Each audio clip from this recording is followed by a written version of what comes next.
E atenção, foi identificada no Rio de Janeiro uma nova variante do coronavírus. A repórter Aline Pacheco está conosco ao vivo e traz todos os detalhes direto da capital fluminense.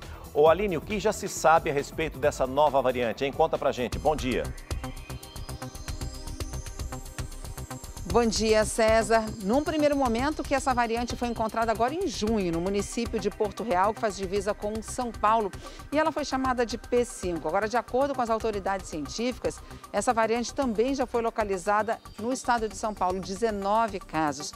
Ainda não é possível falar sobre a letalidade e também sobre o alcance de transmissão dessa nova variante, mas o que se sabe é que com isso, aqui no estado do Rio, sobe para 6 o número de variantes que estão sendo monitorados. É claro que a comunidade científica está preocupada, assim como as pessoas que desconhecem esse inimigo. Por isso, hoje em dia, conversou com uma especialista sobre as preocupações que devemos ter, já que todo o processo de cuidado e também de análise segue sendo o mesmo. Vamos ver o que ela disse na reportagem da Heloísa agora. Variantes, você com certeza já ouviu falar, mas será que já entendeu o que significam? Já ouvi falar, mas eu não sei o que é. Não saberia te explicar exatamente o que é. Eu sei que é uma coisa que cada hora é de um jeito. Tem alguma coisa a ver com o vírus? O que é essa tal de variante? Quando escutamos variantes do coronavírus, por exemplo, o que isso quer dizer é que o vírus conseguiu uma maior capacidade de infecção, de transmissão ou as duas coisas depois de alterações genéticas. Como ele muda, pode ter várias mutações, mas a variante é a adaptação e a análise de gravidade. Vai ficar mais fácil de compreender agora. Nós viemos a uma escola de música e convidamos um pianista para nos ajudar a explicar as variantes. Preste atenção no que você ouve.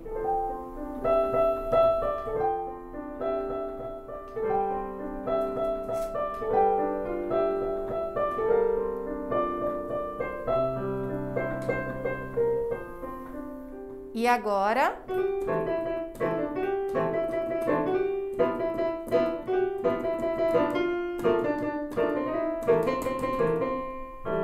Ou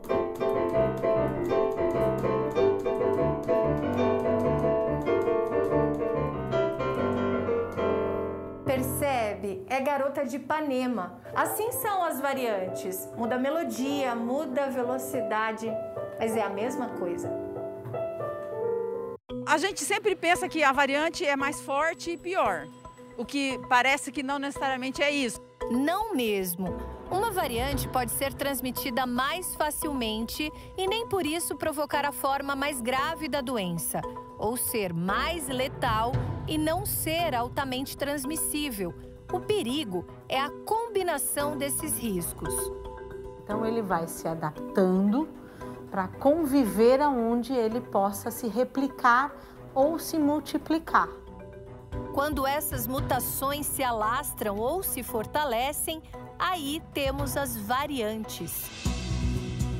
E como essa variante aparece?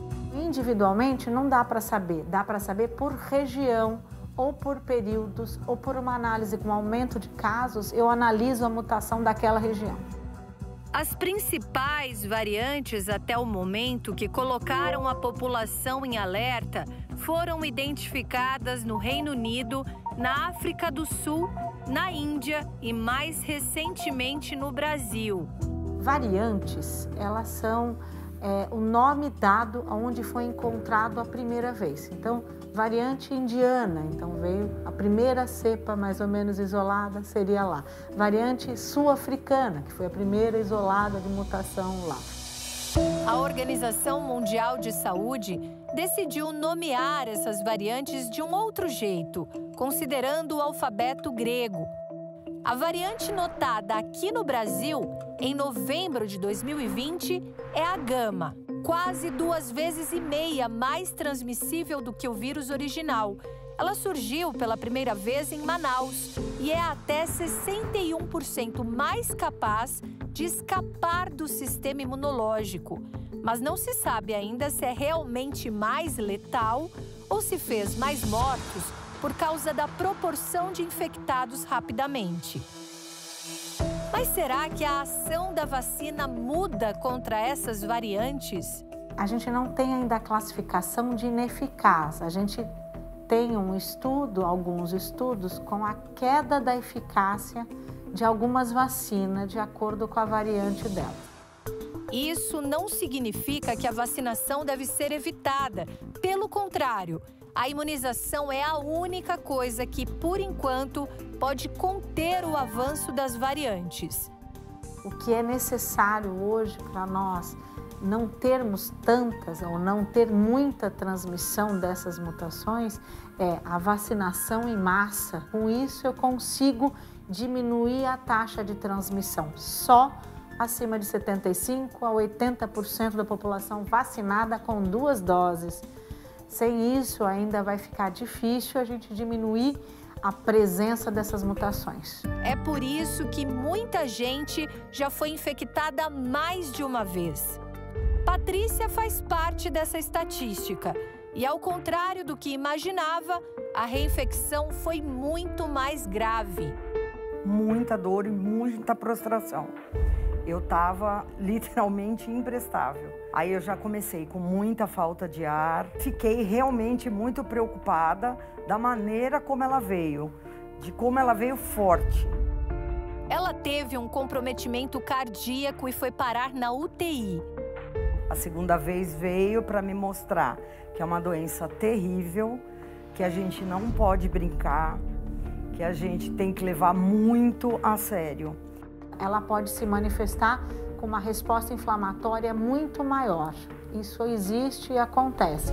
A reinfecção aconteceu num intervalo de 3 meses e Patrícia admite, flexibilizou nos cuidados.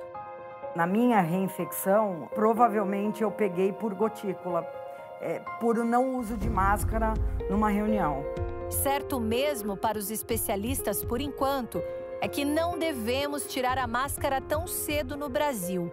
E o alerta vale também para quem já recebeu a segunda dose. É só fazer as contas, vamos dizer, né?